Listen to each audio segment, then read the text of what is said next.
할렐루야.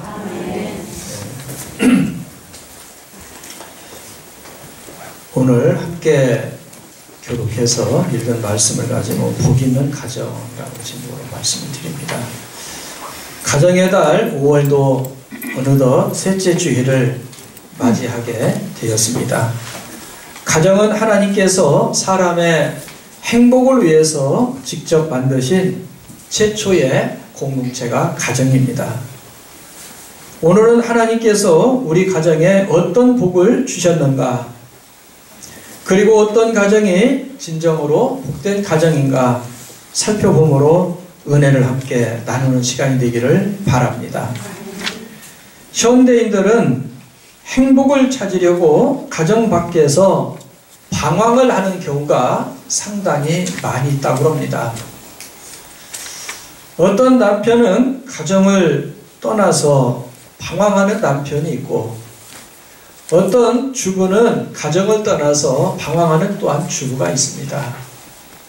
그런가 하면은 자녀들도 가정을 떠나고 부모 곁을 떠나고 가출하는 그런 경우가 상당히 속출하는 경향이라고 합니다. 이들은 가정을 떠나 가정 밖에서 행복을 추구하려고 하는 사람들입니다. 그런데 가정을 떠난 사람들이 그러면 어디 가서 뭘 하는가 보았더니 주로 가정을 떠나면 가는 곳은 유흥가를 간다고 합니다.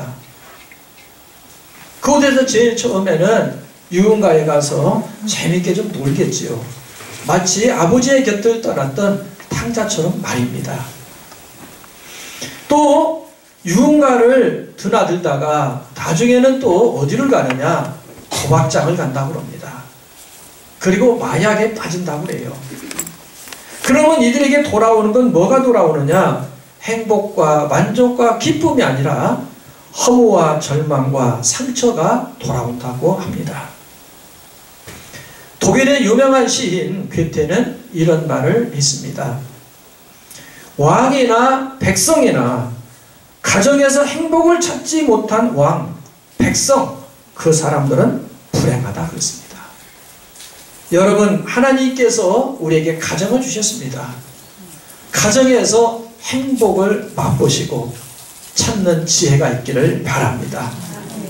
아무리 왕이라도, 대통령이라도, 아니면은 세상의 권력가라도, 재벌이라도 가정이 무너지고 가정에서 행복을 맛보지 못하면 행복한 사람이 아니다라고 괴테는 이야기했어요. 불행한 사람은 가정 밖에서 행복을 찾는 사람이고, 행복한 사람은 하나님이 주신 가정에서 행복을 맛보고 여호와 하나님을 섬기며 살아가는 사람입니다. 가정 밖에서 행복을 얻을 수 있다고 생각하는 사람은 하나님이 주시는 복을 참으로 깨닫지 못하는 사람인 것입니다. 이런 면에서 시편 128편은 복 있는 가정을 우리에게 어떤 가정이 복 있는지 노래해주고 있습니다. 하나님의 말씀으로 사는 가정, 하나님을 경외하는 가정이 진정으로 복 있는 가정임을 여러분 깨달으시기를 바랍니다. 여호와를 경외하는 것이 복된 가정을 이루는 근본이 되는 이유는 가정을 하나님께서 세우셨고, 오늘 또 가정을 통하여 하나님은 우리에게 은혜를 베풀어 주시기 때문입니다. 본문은 제일 먼저 가정을 돌보기 위한 가장의 수고에 대한 이야기가 나옵니다.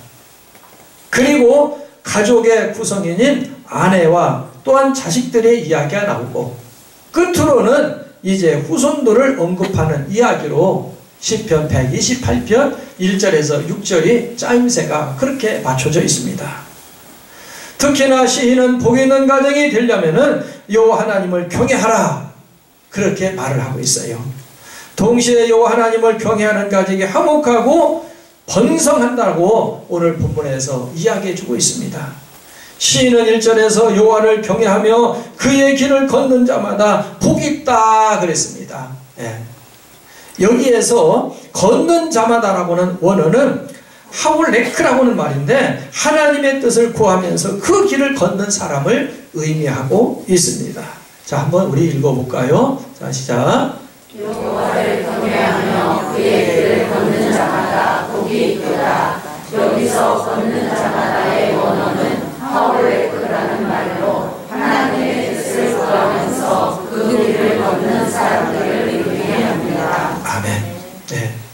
우리는 걷기는 걷되 무작정하고 내 편한 대로, 내가 가고 싶은 대로, 내 욕망대로 걸어서는 안 됩니다. 우리는 하나님의 뜻을 구하면서 걸어야 됩니다. 그래야만이 이 사람이 복을 받고 복된 가정이 되고 복된 가정의 구성원으로서 아름답게 살아갈 수 있음을 여러분 믿으시기를 바랍니다. 외적인 환경과 조건이 가정을 복되게 할 수 없습니다. 오직 하나님을 경외하는 가정이 될 때만이 우리는 복된 가정을 이룰 수 있다는 사실을 우리는 깨달아야 하겠습니다. 그러면 구체적으로 복이 있는 가정이란 어떤 가정이 복이 있는 가정일까? 오늘 본문에 있는 말씀을 통해서 말씀을 드립니다. 첫 번째는 손이 복을 받고 형통해야 됩니다. 한번 따라합니다. 복이 있는 가정이란 손이 복을 받고 형통해야 한다. 여러분, 이런 복이 여러분 속에 임하기를 바랍니다. 여러분의 가정과 우리 교회에 임하기를 소망합니다. 이런 복을 받아야 돼요. 자, 2절에 보면은 시인은 이런 말을 하고 있어요. 자, 시작. 내가 내 손이 수고한 대로 먹을 것이라. 내가 복되고 형통하리로다. 아멘. 내가 내 손이 수고한 대로 먹을 것이다. 예. 그리고 내가 복되고 형통하리로다 그랬어요. 여기서 형통하리로다 라고는 원어는 외투라고는 말인데 순탄하다라고는 뜻이에요. 여러분, 하나님께서 손에 복을 주시기를 바랍니다. 그리고 형통한 복을 받기를 바랍니다. 그래서 여러분의 길이 불통하는 것이 아니라 형통하고 순탄해지는 은혜가 있기를 소망합니다. 하나님이 복 주시는 가정은 손으로 수고한 열매를 먹음으로 복록을 누리게 됩니다. 힘쓰고 애써도 결실을 얻지 못하는 자와 완전히 상반되는 이런 모습을 우리는 보게 됩니다. 진정한 복은 땀에 대가를 얻는 데서부터 시작이 됩니다. 예. 수고한 대로 먹는 것이 진정한 복이라고 하는 사실, 우리 이것을 꼭 기억해야 돼요. 성경을 보니까 여러 곳에 손에 하나님께서 복을 주신다는 말씀이 있는데 그 중에 두 곳을 찾아서 한번 읽어보도록 합니다. 신명기 28장 12절에 보면은 이런 말씀이 나와요. 한번 우리 읽어보겠습니다. 시작. 여호와께서 너를 위하여 하늘의 아름다운 보물을 여시사 내 땅에 때를 따라 비를 내리시고 내 손으로 하는 모든 일에 복을 주시리니 내가 많은 민족에게 부어줄지라도 너는 보지 아니할 것이요. 아멘.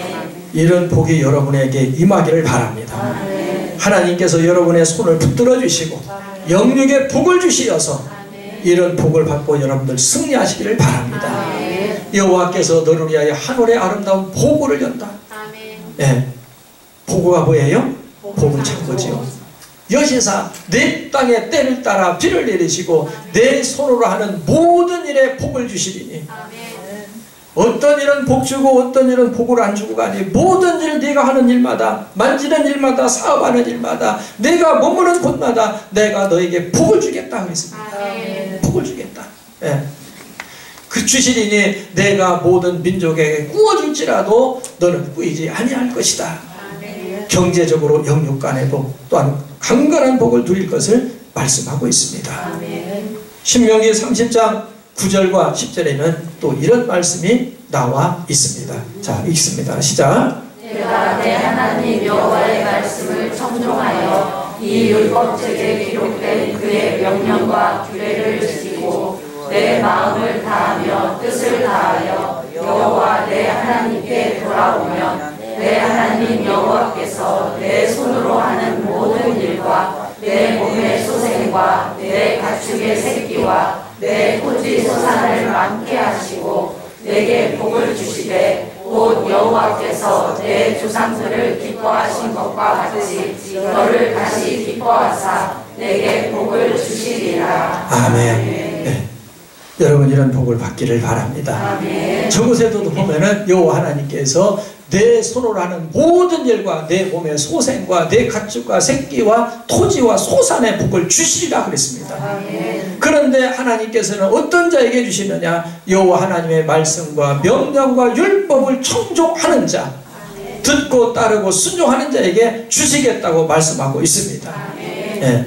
여러분, 오늘 우리들은 하나님의 말씀을 듣고 하나님 말씀대로 살아서 우리가 손으로 하는 모든 일에 복을 받고 형통한 은혜가 주어지기를 주님의 이름으로 축원을 드립니다.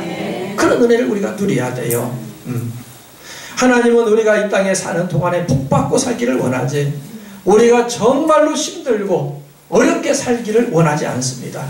받고 또 우리가 심판을 받고 우리가 마귀에게 잡혀서 살기를 원하지 않으십니다.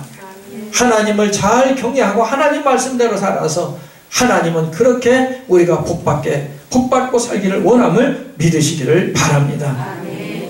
하나님의 복은 영적인 것에만은 국한되지 않습니다. 땀 흘리고 수고하는 현장에도 실제로 하나님은 복 주심을 우리는 믿어야 하겠습니다. 던킨 도너츠는 세계 36개국에서 약 2만 개의 점포를 운영하고 있는 세계적인 큰 기업입니다. 연간 커피 판매량이 18억 잔, 엄청나죠? 18억 잔, 매일 5천만 명이 1초에 30잔을 마시는 그러한 결과라고 합니다. 엄청납니다. 창업자는 누구이냐? 바로 노젠버그라고는 사람이에요. 노젠버그. 이 노젠버그는 고등교육을 받지를 못하고 아주 가난하고 힘들게 살았어요. 바로 이 사람이에요. 예, 지금은 이제 나이가 많이 먹었을 때의 사진인데 1916년 보스턴에서 태어나서 14살 때 되던 해에 경제 대공황을 맞아서 아주 가난하고 힘들게 그때 당시 시대를 살았다고 합니다.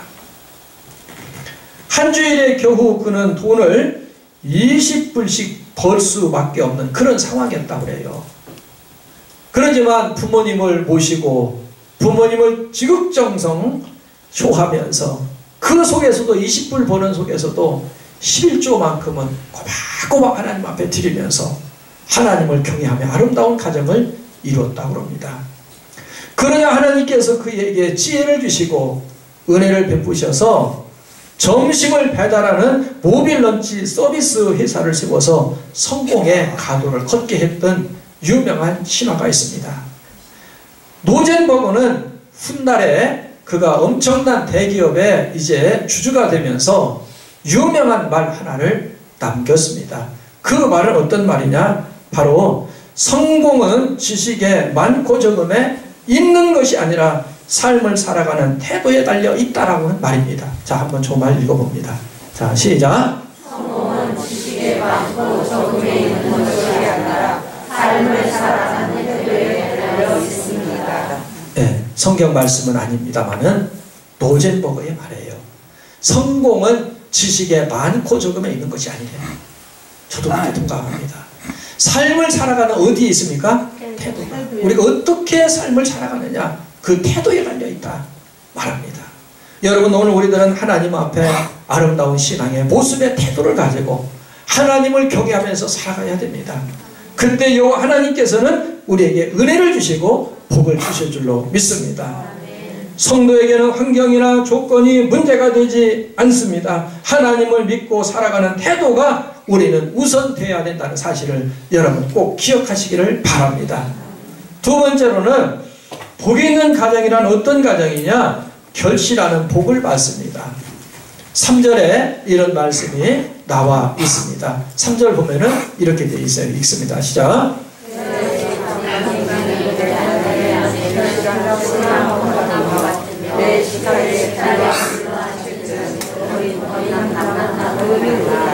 아멘. 여기에 결실하는이라고 하는 이 말은 원어로 보면은 포리아라고 하는 말인데 생육하다, 번성하다라고 하는 말입니다. 즉 좋은 열매를 많이 맺는 상태를 의미합니다. 여러분의 가정에 좋은 열매가 맺어지기를 소망합니다. 좋은 열매가 어떤 열매입니까? 손으로 하는 일이 부도나지 않고 손으로 하는 일이 NG가 나지 않고 결실을 하고 서로 하는 대로 열매를 얻고 그리고 성령의 열매를 맺고 빛의 열매를 맺는 것입니다. 그래서 형통하고 또한 하나님이 주시는 은혜를 누리는 것입니다. 포도나무는 하나님의 풍성한 결실 즉 가정의 번영을 상징하고 있습니다.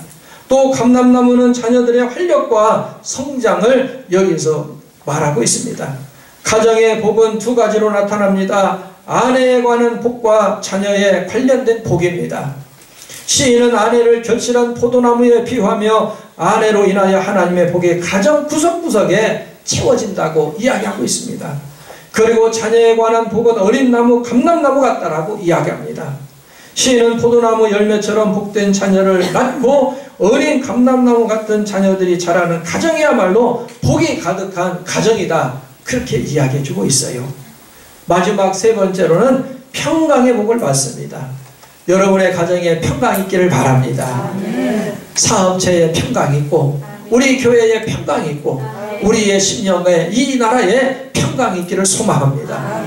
6절에 이런 말씀이 있어요. 6절 말씀 있습니다. 시작. 내 자식의 자식을 볼지어다. 이스라엘에 평강이 있을지어다. 아멘. 여기에서 평강은 원어로 샬롬이라고 말해요. 마음의 평강, 육신의 강건함을 의미하고 있습니다. 본시의 바탕에는 인간의 불안 심리가 깔려 있어요. 사람은 늘 편안하기를 원하지만 원한다고 평안이 주어질 수 있는 건 아닙니다. 오늘 우리들은 여호와 하나님께서 평강의 복을 주셔야 됩니다. 그 은혜를 여러분들 누리기를 소망합니다. 여호와를 믿으면서도 불안의 그림자가 두려워 있습니까? 여호와 하나님을 더 가까이 하시고 주님이 주시는 은혜를 우리는 삼으면서 살아가야 합니다. 가정이 경제적인 위기 가운데 있거나 큰 어려움에 처해 있다 할지라도 가정은 결코 무너지지 않습니다. 그 이유는 여호와 하나님이 지키시기 때문입니다. 하나님이 지키시는 가정, 눈동자같이 보호하는 그 가정은 어떤 위기와 어려운 상황 속에서도 평강을 누리고 하나님의 은혜 속에 우리는 형통할 수 있다는 것을 우리는 믿고 의심하지 말아야 하겠습니다. 그러므로 가정의 구심점은 겉으로 보이는 것이 아니라 하나님을 경외하는 믿음에서부터 출발한다는 사실을 여러분 결코 잊지 마시기를 바랍니다. 2차 세계대전 당시 유대인들이 이곳저곳을 쫓겨다니면서 나라를 잃었기 때문에 정말 힘들게 살아갔어요. 이때에 독일인이 이런 말을 했습니다. 우리들은 집이 있고 우리들은 큰 저택이 있는데 당신들은 집이 없고 오늘 이곳, 내일은 저곳, 모레는 또 다른 곳으로 옮겨다니고 쫓겨다니는 상황인데 얼마나 불행합니까? 라고 했습니다. 이때에 유대인들이 이런 대답을 했다고 했습니다. 유명한 말입니다. 우리는 집은 없습니다. 그러나 가정은 있습니다. 그랬어요. 집은 없지만 뭔 있다고요? 가정은 있다 그랬어요. 그래서 우리는 행복합니다. 당신들은 집은 있을지 몰라도 당신들은 우리처럼 가정은 없습니다. 그랬어요. 어떤 사람은 정말 엄청나게 큰 좋은 집에서 삽니다. 그런데 가정을 들여다보면 가족의 구성원이나 가족은 아주 말 못하게 그 가정은 그야말로 속을 썩고 속이 골마 터져 있고 힘든 가정이 있습니다. 겉으로 보면 엄청나게 화려해 보입니다. 그런데 그 가정 내막을 들여다보면 이건 정말 가정인가 싶습니다. 여러분, 오늘 우리들은 유대인들이 한 말을 우리는 생각해 봐야 됩니다. 가족은 소중한 것입니다. 집은 좀 허름한 데서 살아도, 조금만 집은 좀 불편한 곳에서 살아도, 많은 문화시설은 없어도 여러분 가정은 소중한 것입니다. 이 가정이 든든히 서가기를 바랍니다. 이 가족이 여러분들 행복하기를 바랍니다. 주님은 오늘 또 그것을 우리에게 원하고 우리는 그것을 우리들은 받아들이면서 살아가야 됩니다. 유대인들은 이 말을 일주일에 한 번씩 외우면서 가정의 소중함을 찾고 훗날에 그들이 독립을 했을 때 가정을 회복했고 가족의 구성원들이 더 하나님을 찾고 경외하면서 살아갔다고 합니다. 말씀을 요약합니다. 본문에서 시인은 영원한 복을 얻는 비결한 여호와를 경외하며 그 말씀을 따라 행하는 것이다라고 오늘 본문에서 이야기해주고 있습니다. 복이 있는 가정이 어떤 가정인가? 저는 오늘 세 가지 말씀을 드렸습니다. 첫 번째, 무엇입니까? 손이 복을 받고 형통한 것입니다. 그런데 여기서 우리가 놓치지 말아야 할 것이 있어요. 여호와 하나님을 경외할 때, 경외라는 말은 히브리 말로 아뢰라고 하는 말인데 하나님을 두려운 마음으로 섬긴다라는 뜻이에요. 우리가 여호와 하나님을 두려운 마음을 가지고 잘 섬기고 사랑하는 마음을 갖고 섬길 때 하나님께서는 우리 가정에 복을 주시는데 손에 복을 주시고 가정에 뭘 주셔요? 형통한 은혜를 주십니다. 여러분 이런 은혜를 소망하시고 주 안에서 누리시기를 바랍니다. 두 번째로는 결실하는 복입니다. 우리가 했던 일들, 우리가 수고한 모든 일들이 결실을 맺어야 됩니다. 그리고 그 결실을 바라보며 감사해야 되고 주님을 찬양해야 됩니다. 그리고 마지막에 우리는 어떤 복을 누리느냐? 평강의 복입니다. 세상에서 무엇을 다 가졌어도 소유할 많은 것을 소유했어도 편안이 없어요. 불안합니다. 불안합니다. 그러면 이것은 진정한 행복이 아닙니다. 우리의 마음속에 평안이 있어야 됩니다. 평강이 있어야 됩니다. 이것이 큰 은혜요 복인 줄로 믿습니다. 가정의 달을 맞이해서 여러분의 가정에 또 우리 교회에 이 나라 이 민족 속에 이런 은혜와 복이 임하기를 주님의 이름으로 축원을 드립니다. 기도하시겠습니다. 여호와 하나님을 경외하며 그 길을 걷는 자마다 여호와 하나님께서 손에 복을 주시고 형통하게 하겠다고 말씀하고 있습니다.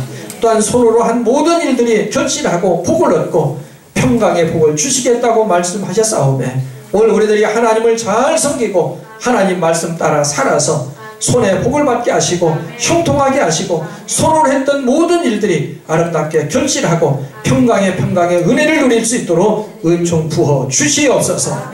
감사드리며 예수님의 이름으로 기도드리옵나이다. 아멘.